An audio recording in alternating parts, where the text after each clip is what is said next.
콩은 몸에 좋은 음식이야. 바나나도 몸에 좋은 음식이야. 사이 좋은 부부는 매일 아침 이 조합으로 식사를 한다. 여태까지 그런 줄 알았다. 이것을 알기 전까지는 그냥 좋은 줄 알고 그냥 무작정 먹었다. 아침에 일어나서 검은 콩 한 숟가락씩 꼭 챙겨 드시는 분들 많으시죠? 이 정도면 나도 건강 잘 챙기고 있다. 이렇게 스스로 안심하실 겁니다. 근데 요즘 이런 느낌 한 번이라도 드신 적 있으세요? 전보다 다리가 더 잘 붓고 자고 일어나도 몸이 개운하지 않고 소변색이 진하고 양은 줄어든 느낌. 이상하다. 검은 콩까지 챙겨 먹는데 왜 몸은 더 무거워질까? 이 생각이 한 번이라도 스쳤다면 오늘 이야기는 정말 남일 아닙니다.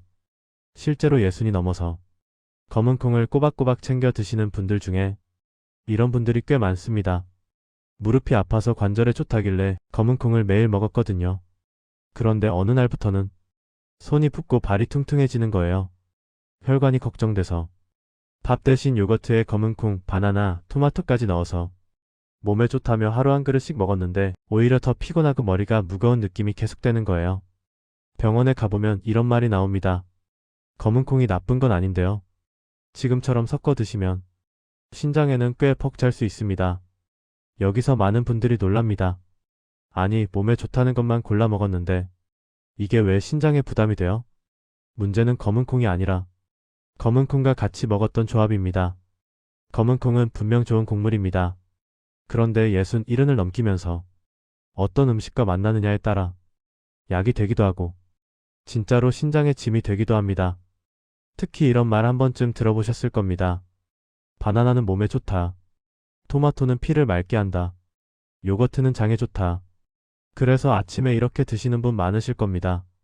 검은 콩 한 숟가락, 바나나 반 개, 토마토 몇 조각, 거기에 요거트 한 그릇.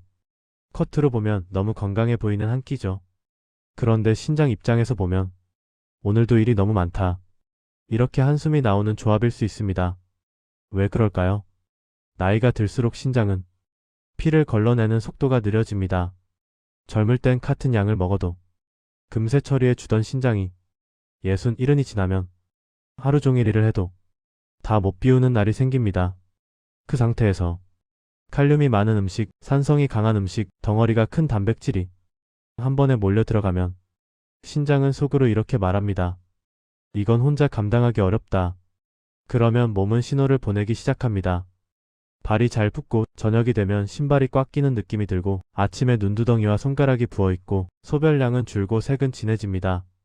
이런 신호가 슬슬 늘어나고 있는데도 나이 들어서 그렇겠지. 요즘 잠을 못 자서 그렇겠지. 이렇게만 넘기면 신장은 점점 더 지쳐갑니다. 여기서 짧게 한번 여쭤볼게요. 요즘 아침 식사 습관을 생각해 보셨을 때 이런 조합으로 드신 적 있으신가요? 검은 콩 바나나, 검은 콩 토마토, 검은 콩 요거트. 검은 콩은 분명 좋은 음식입니다. 단백질도 많고 미네랄도 풍부하고 항산화 성분도 들어있습니다. 젊을 때는 이 영양을 신장이 충분히 감당해줍니다.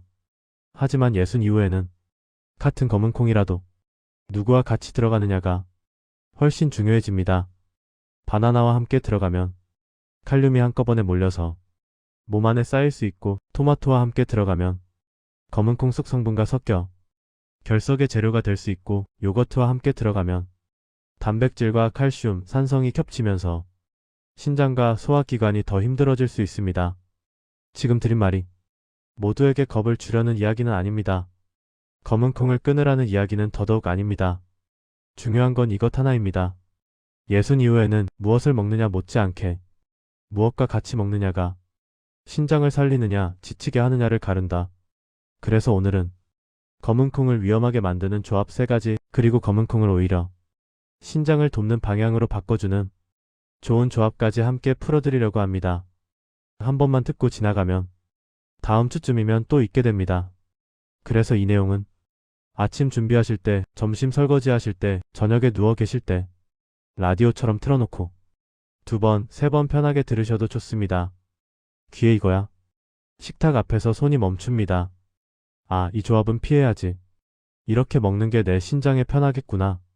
이 감각이 몸에 익으면 검은 콩이 다시 진짜 약 같은 음식으로 돌아올 수 있습니다. 이제 하나씩 차근차근 어떤 조합에서 신장이 가장 힘들어하는지부터 살펴보겠습니다. 아침에 바나나 드시는 분들 정말 많죠. 부담도 없고 부드럽고 쉽게 먹을 수 있으니까요. 여기에 검은 콩까지 더하면 더 든든하겠지 하고 함께 드시는 분들도 참 많습니다. 그런데 60 넘어서 검은 콩과 바나나가 한 번에 들어가면 신장이 가장 먼저 힘들어합니다. 겉으로 보기엔 둘 다 좋은 음식인데 왜 이런 일이 생길까요? 바나나는 칼륨이 아주 많은 과일입니다. 칼륨 자체는 나쁜 게 아닙니다.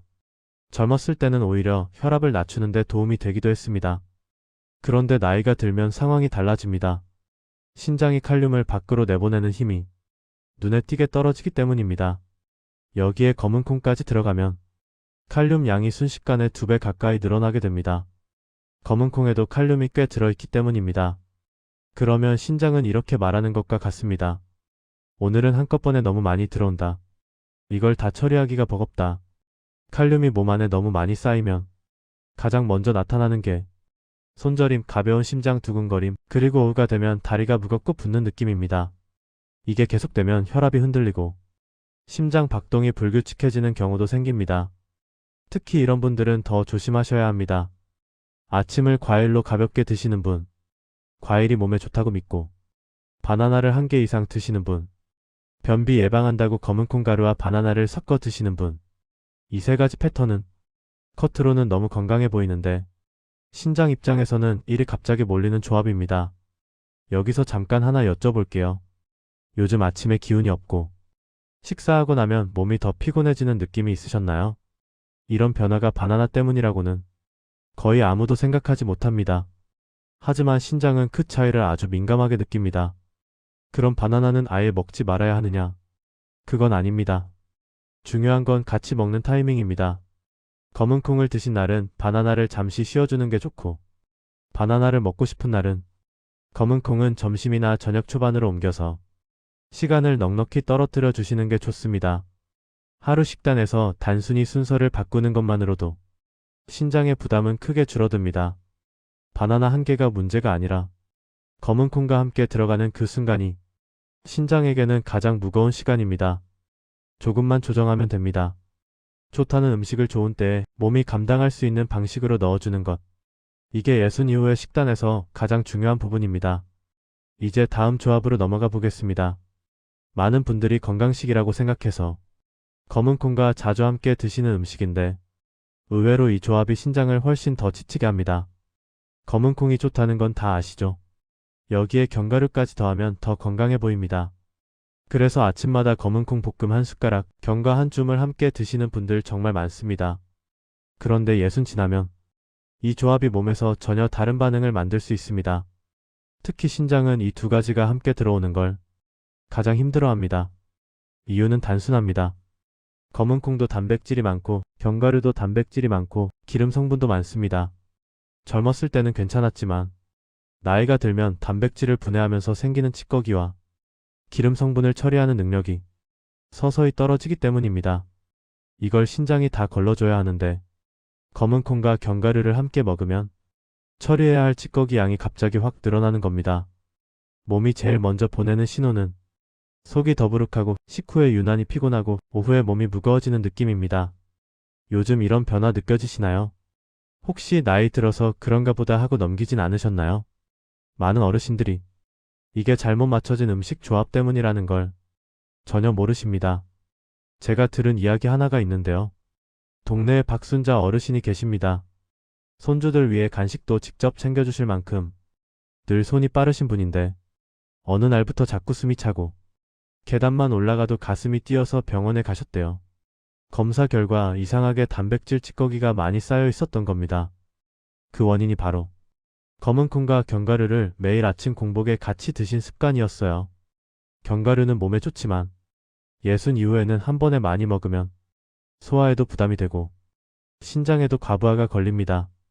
여기에 검은 콩까지 더해지면 몸이 감당할 여유가 사라지는 거죠. 그렇다고 견과류를 끊어야 하느냐? 절대 아닙니다. 단지 시간을 떨어뜨려야 합니다. 검은 콩은 점심, 견과류는 오후 간식. 이렇게만 나눠도 부담이 반 이상 줄어듭니다. 여기서 꼭 기억할 부분이 있습니다. 60 이후에는 좋은 음식을 많이 먹는 것보다 몸이 편하게 받아들이는 순서가 훨씬 중요합니다. 만약 요즘 식후에 쉽게 지치고 활력이 떨어지고 다리가 묵직해지는 느낌이 있다면 검은 콩과 견과류를 한 번에 드셨던 날을 가만히 떠올려 보세요. 몸은 이미 신호를 내고 있었을지도 모릅니다. 이제 마지막으로 검은 콩을 가장 무겁게 만드는 조합을 알려드릴게요. 이건 많은 분들의 식탁에서 너무 흔한데 신장은 이 조합을 특히 힘들어합니다. 우리 식탁에서 가장 흔한 조합이 있습니다. 검은 콩 잡곡밥 한 그릇. 여기에 김치, 장아찌, 짭짤한 찌개. 맛있고 익숙하죠. 그런데 이 조합이 예순 이후에는 신장을 가장 지치게 합니다. 짠 반찬에는 소금이 많이 들어 있습니다. 소금이 몸속으로 들어오면 물을 강하게 끌어당깁니다. 그러면 혈액량이 늘고 혈압이 자연스럽게 올라갑니다. 여기까지만 해도 신장이 일을 더 많이 해야 하는데 여기에 검은 콩이 들어오면 문제가 한 번 더 생깁니다. 검은 콩에는 칼륨이 꽤 들어있기 때문입니다. 젊을 때는 이 칼륨이 오히려 혈압을 낮추는 데 도움이 됐습니다. 하지만 60 넘어가면 신장이 칼륨을 밖으로 밀어내는 힘이 떨어집니다. 소금과 칼륨이 한 번에 몰려오면 신장은 이렇게 말합니다. 오늘은 처리할 게 너무 많다. 잠깐만 쉬고 싶다. 이때 몸은 아주 솔직한 신호를 보냅니다. 아침에 손이 붓고 오후에는 다리가 무겁고 밤이 되면 발등에 자국이 남을 만큼 부음이 생기기도 합니다. 이걸 대부분 요즘 좀 피곤한가 보다라고 넘기는데 실제로는 신장이 과부하 걸렸다는 뜻일 수 있습니다. 여기서 한번 생각해 보세요. 요즘 식탁이 유난히 짭짤해지지 않았나요? 혹시 입맛이 예전 같지 않아 간을 조금 더 강하게 해서 드시고 있진 않나요? 이 습관 하나가 검은 콩과 만나면 훨씬 더 빨리 문제를 만듭니다. 하지만 걱정하실 필요는 없습니다. 아주 간단히 해결할 수 있습니다. 검은 콩을 드시는 날에는 짠 반찬을 줄이고 싱겁게 데친 나물이나 간을 줄인 두부 요리처럼 부드러운 반찬으로 바꿔주시면 됩니다. 그리고 국물은 되도록 적게 드시는 게 좋습니다. 국물 속에 소금이 가장 많이 들어있기 때문입니다. 짠 반찬을 줄이면 하루 안에도 몸이 달라지는 걸 느낄 수 있습니다. 붓기가 빠지고 밤에 다리가 가벼워지고 아침 피로가 확 줄어듭니다. 이제 검은 콩을 피하라는 이야기가 아니라 어떻게 먹어야 몸이 편안해지는지를 하나씩 맞춰가는 단계입니다. 다음 이야기에서는 검은 콩을 부담이 아니라 진짜 보약처럼 만드는 3가지 황금 조합을 알려드릴게요. 이 부분에서 많은 분들이 몸 변화를 가장 빨리 경험합니다. 지금까지는 검은 콩과 만나면 신장이 힘들어지는 조합을 살펴봤습니다. 이제부터는 정반대입니다. 검은 콩이 몸속에서 훨씬 부드럽게 흡수되고 신장이 편안해지는 조합을 알려드릴 겁니다. 첫 번째 황금 조합은 검은 콩과 브로콜리입니다. 많은 어르신들이 시금치 나물과 검은 콩을 함께 드시는데 이건 앞에서 설명드렸듯이 신장에 부담이 됩니다. 하지만 브로콜리는 완전히 다릅니다. 브로콜리는 신장을 지치는 성분이 거의 없고 검은 콩 속 좋은 영양이 몸속에서 더 쉽게 쓰이도록 도와줍니다. 특히 예순 이후에 중요한 게 몸이 받은 음식들을 얼마나 편하게 처리할 수 있느냐인데 브로콜리는 이 부분에서 정말 큰 역할을 합니다. 브로콜리를 드시면 몸속 노폐물 처리 속도가 조금씩 빨라지고 검은 콩 속 단백질도 훨씬 부드럽게 소화됩니다. 그래서 검은 콩을 먹고 나서 더부룩하던 분들도 브로콜리와 함께 먹으면 배가 한결 편안하다고 합니다. 여기서 질문 하나 드릴게요. 최근에 검은 콩 드시고 나서 속이 묵직하거나 가스가 차는 느낌이 있었나요? 이게 브로콜리를 함께 드시면 금방 줄어드는 경우가 많습니다. 방법도 아주 간단합니다. 점심에 검은 콩 잡곡밥을 드실 때 소금 거의 없이 데친 브로콜리를 2~3 숟가락 곁들여 드시면 됩니다. 간은 참기름 한 방울 꽤 조금이면 충분합니다. 이 조합을 일주일만 실천해도 붓기, 피로감, 식후 무거움이 눈에 띄게 줄어드는 분들이 많습니다. 지금부터는 검은 콩을 가장 편하게 만들어주는 2번째 조합을 이어서 알려드릴게요. 이 조합은 신장뿐 아니라 혈압에도 좋은 도움이 됩니다. 2번째 황금 조합은 검은 콩과 따뜻한 보리차입니다. 많은 분들이 검은 콩을 먹고 난 뒤 입이 심심하니까 커피나 녹차를 자연스럽게 드십니다. 그런데 나이가 들면 이 카페인이 신장 혈관을 조이기 때문에 검은 콩을 먹은 직후에는 몸이 불편해질 수 있습니다. 그래서 가장 좋은 대체 음료가 바로 보리차입니다. 보리차는 신장에 자극을 거의 주지 않으면서 혈액을 맑게 만들어줍니다. 특히 예순 이후에는 수분이 충분하냐 부족하냐가 피로감과 붓기를 크게 좌우합니다. 보리차는 수분은 채워주고 카페인은 없기 때문에 검은 콩을 먹은 뒤에 신장이 과로하지 않도록 잡아줍니다. 어르신들이 가장 많이 하는 말이 있습니다. 검은 콩은 좋은데 먹고 나면 속이 더부룩해요. 이게 대부분 수분이 부족하거나 검은 콩 먹고 바로 커피를 마셔서 생기는 문제입니다. 보리차로 바꿔보세요. 정말 다릅니다. 특히 따뜻한 보리차는 신장으로 가는 혈류가 조금 더 부드럽게 늘어나서 노폐물 배출이 훨씬 수월해집니다. 방법도 복잡하지 않습니다. 검은 콩 드신 뒤 30분 후 따뜻한 보리차 한 컵을 천천히 하루 3번 목마르지 않아도 조금씩 물 대신 보리차 비율을 조금 높여도 좋습니다. 이 두 가지를 지키면 식후 졸림 붓기 피로감이 확실히 줄어듭니다. 이제 마지막 검은 콩을 독이 아니라 약으로 바꾸는 세 번째 황금 조합을 알려드릴게요. 이 조합은 평생 식탁에서 쉽게 실천할 수 있습니다. 마지막으로 말씀드릴 조합은 검은 콩과 저염 발효식품입니다. 된장이나 청국장처럼 오래 익힌 음식들이죠. 많은 분들이 된장은 짜서 안 좋다고 하시는데 사실 문제는 된장이 아니라 짠 양념입니다. 소금만 줄이면 발효식품은 오히려 신장과 장을 동시에 편안하게 해주는 고마운 음식입니다. 발효식품에는 몸에 좋은 균들이 살아있습니다. 이 균들이 장속 환경을 맑게 만들고 음식이 썩으면서 생기는 톡소를 줄여줍니다. 톡소가 줄면 신장이 처리해야 할 일도 자연스럽게 가벼워지고 혈압도 조금씩 부드럽게 안정됩니다. 또 발효 과정에서 생기는 작은 단백질 조각들은 혈관의 긴장을 풀어주는 작용을 합니다. 그래서 나이가 들수록 이 발효식품이 검은 콩과 정말 잘 맞습니다. 검은 콩이 영양을 실어 나르는 역할이라면 발효식품은 그 영양을 몸이 잘 쓰게 도와주는 조력자라고 보시면 됩니다. 검은 콩을 먹을 때 속이 더부룩한 분들, 콩만 먹으면 체하는 분들은 이 조합을 쓰면 훨씬 편안해지는 경우가 많습니다. 장에 톡소가 많이 쌓인 상태에서는 좋은 음식도 무겁게 느껴지거든요. 그걸 발효식품이 먼저 정리해주는 겁니다. 어떻게 드시면 되느냐 하면 검은 콩밥에 저염 된장국을 조금 곁들이거나 검은 콩 반찬과 청국장을 한두 숟가락만 더해도 충분합니다. 국물은 많이 드시지 말고 건더기 위주로 드시면 훨씬 안전합니다. 짠맛만 줄이면 발효식품은 검은 콩과 궁합이 아주 좋습니다. 여기서 하나 여쭤볼게요. 최근에 식사 후에 배가 더부룩해서 손으로 배를 문지르신 적이 있으신가요?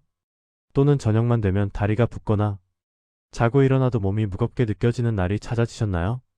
이런 변화는 장이 예전처럼 움직이지 못하고 속에서 톡소가 천천히 쌓이고 있다는 신호일 때가 많습니다. 장이 무거워지면 그 톡소를 신장이 대신 처리해야 하니까 몸 전체가 피곤해지는 겁니다. 이럴 때 검은 콩과 저염 발효식품이 만나면 장이 먼저 정리되고 신장은 더 가벼워지고 몸의 순환이 편안해지기 시작합니다. 정리하면 이렇습니다. 검은 콩을 진짜 약처럼 쓰고 싶으시다면 매운맛이나 짠맛을 빼고 발효된 음식을 곁들여 주시면 됩니다. 이 한 가지만 바꿔도 소화가 편해지고 붓기가 줄고 아침에 일어날 때 무게감이 훨씬 덜해지는 분들이 많습니다. 마지막으로 오늘 이야기 전체를 아주 간단하게 정리해 드리겠습니다. 검은 콩은 분명 좋은 음식입니다. 그런데 나이가 들면 몸이 예전처럼 빠르게 처리해주지 못해서 무엇과 함께 먹느냐에 따라 약이 되기도 하고 조용한 부담이 되기도 합니다. 그래서 세 가지만 기억하시면 됩니다. 검은 콩과 바나나, 검은 콩과 커피, 검은 콩과 짠 반찬. 이 세 가지 조합만큼은 피하시는 게 안전합니다. 이 조합은 신장이 처리해야 할 일을 갑자기 늘려서 붓기와 혈압, 피로를 더 크게 만들 수 있기 때문입니다. 반대로 검은 콩을 정말 약처럼 쓰고 싶으시다면 브로콜리처럼 신장을 편하게 돕는 채소와 함께 드시고 식후에는 커피 대신 따뜻한 보리차를 드시고 반찬은 싱겁게 해서 된장이나 청국장 같은 발효식품을 자주 만나게 해주시면 됩니다. 이 세 조합만 잘 붙여도 식사 후 더부룩함이 줄고 아침 붓기가 가라앉고 하루 피로가 훨씬 가벼워질 수 있습니다. 특히 예순 이후에는 몸이 작은 변화에도 금방 반응하기 때문에 이런 습관 하나가 건강 흐름을 완전히 바꿔놓기도 합니다. 여기서 한 가지 질문 드릴게요. 요즘 들어 아침에 일어나면 손등이 부어있거나 양말 자국이 오래 남아있는 날이 있으셨나요? 또는 같은 음식을 먹어도 예전보다 속이 쉽게 더부룩해지고 소화가 더딘 느낌이 자주 드시나요? 이런 변화가 있다면 오늘 이야기한 조합법이 꼭 필요하신 분입니다. 몸이 부담스럽다고 보내는 신호일 수 있기 때문입니다. 그렇다고 걱정할 필요는 없습니다. 검은 콩을 끊으라는 말이 아니라 누구와 함께 먹느냐만 바꾸면 오히려 검은 콩이 몸에 더 잘 맞게 됩니다. 이게 오늘 가장 중요한 핵심입니다. 그리고 마지막으로 한 가지만 부탁드리고 싶습니다. 오늘 들으신 내용은 한번 듣고 넘기면 금방 잊힙니다. 아침 산책할 때나 저녁에 쉬실 때 천천히 한번 더 들어보시면 내 식탁에 어떻게 적용해야 할지가 훨씬 선명하게 잡히실 겁니다. 여기까지 들으셨다면 오늘 내용은 절대로 헛되지 않을 것입니다. 검은 콩 하나만 제대로 먹어도 몸이 훨씬 편안해지는 순간을 분명히 느끼실 수 있을 겁니다. 오늘 내용을 듣고 꼭 실천하고 구독, 좋아요, 알람 설정은 저에게 큰 힘이 됩니다. 모두 건강한 시니어 생활해요.